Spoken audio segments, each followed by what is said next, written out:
आमचं channel subscribe करा आणि बेल आयकॉनवर क्लिक करून नवीन नवीन व्हिडिओचे नोटिफिकेशन्स मिळवा।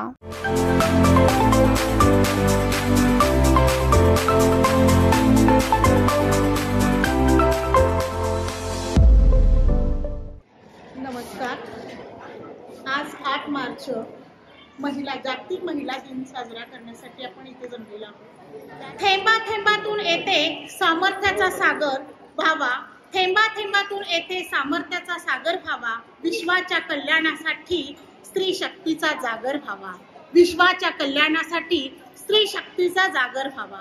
स्त्री याचा अर्थ STREE, स्त्री म्हणजे स्त्री ही स्ट्रॉंग आहे, स्त्री ही T म्हणजे ट्रू लव आहे तिचं, R म्हणजे रिलेशन, E म्हणजे नेहमी एनर्जेटिक आहे आणि E म्हणजे इगर कायम उत्सुक, दुसऱ्याचं कौतुक करण्यासाठी नेहमी अशी उत्सुक असणारी ही स्त्री ही सगळ्या जगाला लाभलेली आहे। म्हणूनच हे जग टिकून राहिलेलं आहे असं मला वाटतं। आपण इतिहास काळापासूनच बघतो, राजा जिजामाता होऊन गेल्या, ज्यांनी घडवलं, स्वराज्याचे स्वप्न बघितलं आणि छत्रपती शिवाजी राजांना घडवून आणलं। मेरी झाशी नाही दूंगी अशी म्हणणारी राणी लक्ष्मीबाई पाठीला पुत्र बांधून अखेरपर्यंत इंग्रजांच्या बरोबर लढली। अहिल्याबाई तर स्त्रीमध्ये न्याय देवतेची पूजनीय असे अहिल्याबाई होळकर। सावित्रीबाईंनी जर शिक्षणाचा वसा घेतला नसता तर आज प्रत्येक क्षेत्रात ज्या चमकणाऱ्या स्त्रिया आहेत त्या आपल्याला दिसल्याच नसत्या। बहिणाबाई चौधरी एक इयत्ता सुद्धा शाळा शिकलेली नव्हती, पण आज PhDच्या पुस्तकात आणि MA आणि BAच्या पुस्तकात त्यांच्या कवितेचा अभ्यास केला जातो, तो बहिणाबाई चौधरींचा। त्यानंतर आधुनिक काळामध्ये होऊन गेलेल्या इंदिरा गांधी, कल्पना चावला, साधना आमटे अतिशय श्रीमंत घराण्यातली स्त्री असून सुद्धा त्यांनी आपल्या पतीचा वसा हातात घेऊन कुष्ठरोगांच्यासाठी कार्य करत असलेले दिसून येतात। आज निर्मला सीतारामन, त्याचबरोबर द्रौपदी मुर्मू यासारख्या असंख्य स्त्रिया ज्या आज चांगल्या पोस्टवर आपल्याला कार्यरत असलेल्या आपल्याला दिसून येतात। तिने जन्म घेतला असला आणि त्यानंतर आपण जर प्राचीन, मध्ययुगीन आणि आधुनिक स्त्री याच्यामध्ये खूप फरक हळूहळू होत गेलेला आपल्याला दिसून येतो।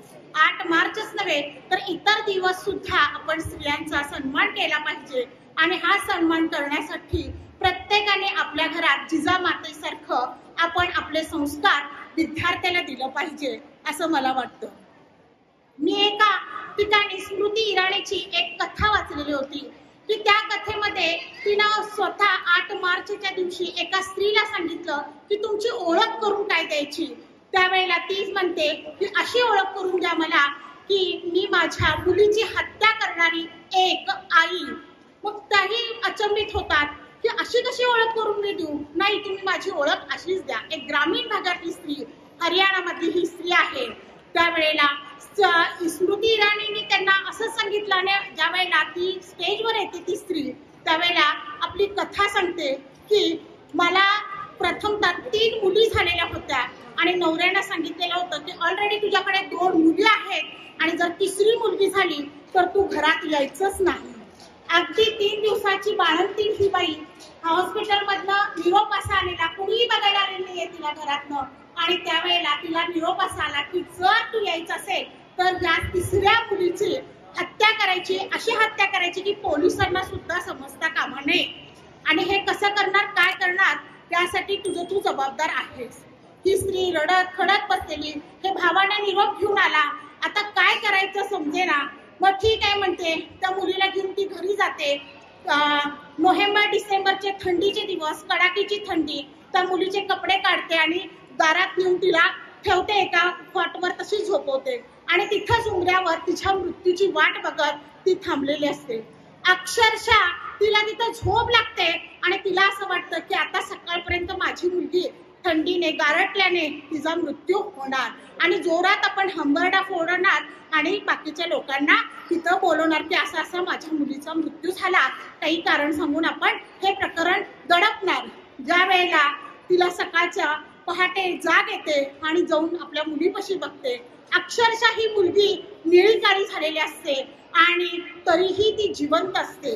तिला आश्चर्य वाटतं, एवढी थंडीच्या काळात सुद्धा माझी मुलगी त्या थंडीला, या निसर्गाला सुद्धा मात करून जिवंत राहिली आणि मी तर फक्त एका माझ्या नवऱ्याबरोबर मला संघर्ष करता येणार नाही ही माझ्यासाठी खूप वाईट गोष्ट आहे. त्यावेळेला ती ठरवते मी माझ्या तिन्ही मुलींना अतिशय उत्कृष्ट पद्धतीचं शिक्षण देणार आणि मी माझ्या नवऱ्याशी झगडणार असं म्हणून त्या तिसऱ्या मुलीला तिनं तिन्ही मुलींना आपलं शिक्षण चांगलं देऊन चांगल्या पोस्टवर त्यांनी तिला हे केलेलं आहे. म्हणजे अशा खडतर प्रवासातून येणाऱ्या ह्या स्त्रिया अनेक गोष्टी आपल्याला दिसून येतात.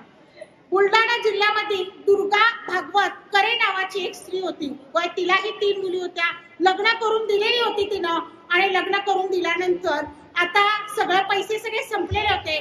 ती आणि तिचा नवरा उपजीविकेसाठी शेतीमध्ये जात होते. पण अचानकच नवऱ्याची तब्येत बिघडते आणि त्यावेळेला तिला आता दवाखान्याला घेऊन जातात आणि त्यावेळेला ते डॉक्टर सांगतात की ह्यांच्या बऱ्याचशा टेस्ट आहेत आणि ह्या टेस्ट कराव्या लागणार. इतक्या त्या घाबरते ती स्त्री, तर 65 वर्षाची ही स्त्री आणि त्यावेळेला ती घाबरते. आता काय करायचं, उसनं पासनं घेऊन थोडस पैसे गोळा करते आणि त्या आपल्या नवऱ्याचा इलाज करून घेते. त्यावेळेला बारामतीला जाऊन इलाज करत असताना तिच्या लक्षात येतं की तुमच्या नवऱ्याला थोडासा गंभीर आजार आहे, त्यातून पुढचे टेस्ट तुम्हाला घ्यावे लागणार. ती आणखी घाबरते, तिच्या पायाखालची जमीनच सरकते की आत्ताच थोडे पैसे मी गोळा करून कुठून आणले, कुठून तरी मागून आणले, आता काय करायचं. नवऱ्याला काय सांगायचं की एवढे वर्ष तू सांभाळलास आणि आता तू मर असं म्हणायचं. तिच्या दिवसा ढवळ्या तिच्या डोळ्यासमोर चांदण्या चमकत असतात. आता काय करायचं म्हणून एका बाकड्यावर जाऊन बसते. बसल्यावर तिला एक कागद सापडतो आणि त्या कागदामध्ये लिहिलेलं असतं की बारामतीमध्ये पळण्याचे शर्यत लागलेले आहे आणि त्याच्यामध्ये सगळे नागरिक, ज्येष्ठ नागरिक त्यामध्ये सहभागी घ्यायचा आहे आणि बक्षिसाची रक्कम सुद्धा मोठी असते. तिचे अचानक डोळे चमकते आणि हे आता पळण्याच्या शर्यतीत काही झालं तर आपण भाग घ्यायचं आणि ही रक्कम आपण मिळवायची आणि ही रक्कम घेऊन आपल्या नवऱ्याचा इलाज करायचा, हे एकच तिच्या डोळ्यासमोर ध्येय असतं. अक्षरशः ती पळत पळत तिथे चाललेली असलेली रेसमध्ये जाते आणि त्या प्रयोजकांना सांगते की माझंही नाव ह्याच्यामध्ये घ्या. प्रयोजक एक वेळ बघतात, तिच्या वयाकडे बघतात, तिचा 9वारी साडी नेसलेली ती बघतात आणि त्यांना वाटतं की ही बाई कधीही सराव न केलेली बाई, ही बाई आता काय करणार आहे. तरी सुद्धा एखाद्या प्रयोजकाला दया येते आणि त्यांनी मान्य करतात आणि त्यावेळेला ती आजपर्यंत कधीही पळली नव्हती. पळली होती ती फक्त संसाराची ठिगळा जोडण्यासाठी. ती पळली होती गाई म्हशीच्या पाठीमागे पळली होती, तिच्यामध्ये जनावर पळत असणाऱ्या कोंबड्यांच्या पाठीमागे पळली होती. ती कधीही असल्या रेसमध्ये कधी पळली नव्हती. अनेक धावपट्टू तिथं पळत होते, पायात चांगले शूज घातलेले होते, पण ही अनवाणी बाई नुसता पळत होती फक्त माझ्या नवऱ्याचा जीव वाचवायचा एकच ध्येय ठेवून. तिला कधीही वाटलं नाही की आपण ह्या स्पर्धेत कधी पळलो नाही, त्या गोष्टीची जाणीव सुद्धा झाली नाही. ती पळायला लागली. अखेरकार या धावण्याच्या स्पर्धेत तिचा पहिला नंबर आला आणि अक्षरशः तिला जे मोठं बक्षीस होतं ते बक्षीस तिनं मिळवून दाखवलं आणि आपल्या नवऱ्याच्या इलाजासाठी हा पैसा तिला उपयोगी पडणार. म्हणजे स्त्रीनं जर ठरवलं तर कुठलीही गोष्ट अशक्य नाही. आज माझा नवरा फक्त जिवंत राहिला पाहिजे त्या अपेक्षेने ती पळाली. ही अक्षरशः अशी कुठली काल्पनिक गोष्ट नाहीये, ही गोष्ट प्रत्यक्षात तिनं अनुभव घेतलेली ही गोष्ट बुलढाणा जिल्ह्यातली असलेली आपल्याला दिसून येते. आज आपण इतक्या सगळ्या स्त्रियांच्या गोष्टी सांगतो, पण निर्भयासारख्या अनेक घटना आपल्याला दिसून येतात. शिवाजी महाराजांनी ज्या वेळेला जिजामातांना सांगितलं, शहाजीराजांनी की आज तुम्हाला तिथं पुण्यामध्ये जायचं आहे आणि एक स्वराज्याची निर्मिती करायची आहे आणि त्यासाठी तुम्ही पुण्यामध्ये जा. ज्या वेळेला त्या पुण्यामध्ये येतात आणि पुण्यामध्ये बघतात तर अवस्था काय आहे, सगळीकडे दुर्गम भाग आहे, तिथं कुणीही लोक वस्ती राहत नाही आणि कुणावर राज्य करायचं आणि कुणाच्या सुधारणा करायचा हा मोठा प्रश्न जिजामाताच्या समोर होता. काही जणांच्या लोकांच्या मध्ये गैरसमज झालेला होता की जिथं राहिलं तर आपण निपुत्रिक होईल, म्हणजे आपल्या पुढे वंशच चालणार नाही. त्यावेळेला जिजामाता आव्हान करतात, मी पहिल्यांदा राहून दाखवते, निपुत्रिक झाला तरी माझा मुलगा तिथं त्याच्यामध्ये त्याला दगाफटका झाला तरी चालेल, पण मी पहिला राहून दाखवते. त्यावेळेला तिथं ते बघून त्यावेळेला जिजामातांचं स्वतःचा हे शब्द बघून अनेक लोक एकत्र झाले, हळूहळू आले. त्यावेळेला त्यांनी बैल जोड्या वगैरे देऊन तिथल्या पुणे सुपाण या भागातल्या सगळ्या सुधारणा करून घेतल्या. पीक जोमानं आलं आणि जोमानं आल्यावर अनेक धनधान्य पिकू लागलं. लोकांना सुद्धा आश्चर्य वाटलं, पण त्या दुर्दैव पुन्हा मोठ्या प्रमाणात प्राण्यांचा त्रास होऊ लागला. आता काय करायचं हा मोठा प्रश्न जिजामातांच्या समोर होता. त्यांनी एका दगडात 2 पक्षी मारल्याप्रमाणे त्याने असं आव्हान केलं की जे माणसं, जे आपले मावळे किंवा जी तरुण पिढी आहे, त्यांनी कुठल्याही जनावराला अक्षरशः नुसता त्याची शिकार करून आपल्यापाशी आणून जरी दाखवलं तर त्याला सोन्याचं कळं बक्षीस म्हणून दिलं जाईल. म्हणजे एका ह्याच्यात त्यांनी 2 गोष्टी केल्या.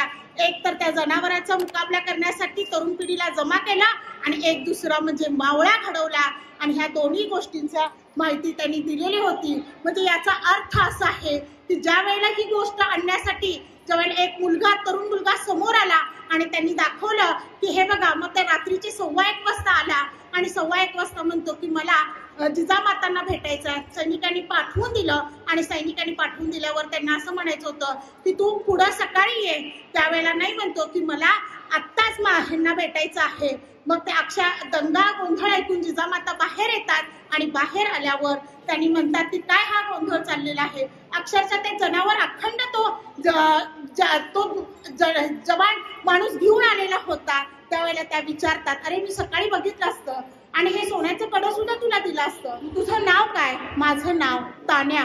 तोच तानाजी मालुसरे. फक्त त्याला एक काय होती, फक्त याची एक अभिमानाची गोष्ट आणि त्याच्यावर पाठीवर थाप मारायची होती. अशा जिजामातांनी जे शिवरायांना मावळ्यांना घडवलं, तसंच आज आपण आपल्या मुलांना संस्कार दिले पाहिजेत आणि अशा निर्भयासारख्या गोष्टी मग समाजात होणारच नाही.